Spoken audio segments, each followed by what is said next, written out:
Hello बच्चों, let's read this question. The question says arrange the following derivative of carboxylic acids in their increasing order of acidity. तो हमको increasing order of acidity में इसको लगाना है. ठीक है, तो हमारे पास में पहला है बेंजीन के ऊपर COOH लगा हुआ है और नीचे OCH3 लगा हुआ है. दूसरा वाला नॉर्मल आपका बेंजीन के ऊपर COOH है और तीसरे वाले में COOH बेंजीन और उसके नीचे NO2 लगा हुआ है. तो इस तरीके से हमारे पास में चार ऑप्शंस हैं जिसमें डिफरेंट तरीके से हमारा अरेंज किया हुआ है. ठीक है, तो इस क्वेश्चन को करने के लिए जो की कॉन्सेप्ट हम लोग यूज़ करेंगे, सो बेसिकली आप लोगों को पता होगा कि एसिडिटी जो होती है आपके कार्बोक्सिलिक एसिड की जो एसिडिक स्ट्रेंथ होती है, so basically acidic strength increases in presence of, जो आपकी एसिडिक स्ट्रेंथ होती है वो इलेक्ट्रॉन विड्रॉइंग ग्रुप के प्रेजेंस में इंक्रीज होती है. तो acidic strength increases in presence of electron withdrawing group.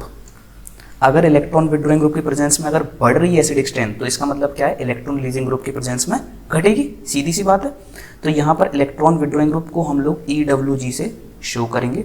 तो आपके इलेक्ट्रॉन विड्रॉइंग ग्रुप कौन कौन से होते हैं, एक तो आपका -I ग्रुप्स हो गया, -M ग्रुप्स हो गया. तो इस तरीके के अगर ग्रुप्स आते हैं तो वो इलेक्ट्रॉन विड्रॉइंग ग्रुप की कैटेगरी में आते हैं और ये आपकी एसिडिक स्ट्रेंथ को इंक्रीज करते हैं. और इसी तरीके से अगर कोई इलेक्ट्रॉन रिलीजिंग ग्रुप आ जाता है तो आपकी एसिडिक स्ट्रेंथ को डिक्रीज कर देता है. तो इसी कॉन्सेप्ट को हम लोग यूज़ करके इस क्वेश्चन को करेंगे. तो बेसिकली हमारे पास में कार्बोक्सिलिक एसिड के 3 डेरिवेटिव्स हैं हर एक ऑप्शन में.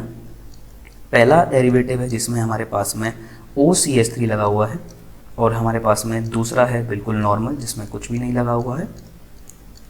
तीसरा है हमारे पास में जिसमें हमारे डेरिवेटिव में NO2 लगा हुआ है.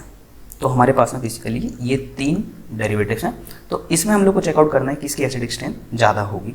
ठीक है, ऑर्डर में लगाना है. तो आप देख सकते हो कि इसमें जो लगा हुआ है NO2 लगा हुआ है और NO2 क्या है, आपका इलेक्ट्रॉन विड्रॉइंग ग्रुप है. NO2 क्या है, एक इलेक्ट्रॉन विड्रॉइंग ग्रुप है और ये आपके एसिडिक स्ट्रेंथ को इंक्रीज करेगा. और ये OCH3 क्या है, एक +M इफेक्ट लगाता है. ये क्या लगाता है, +M इफेक्ट. तो ये क्या है आपका इलेक्ट्रॉन रिलीजिंग ग्रुप. ये क्या है आपका इलेक्ट्रॉन रिलीजिंग ग्रुप और ये आपकी एसिडिक स्ट्रेंथ को घटाएगा. तो आपको क्या समझ में आया कि इसकी एसिडिक स्ट्रेंथ ज़्यादा होगी, फिर ये आपका नॉर्मल और इसकी कम हो जाएगी.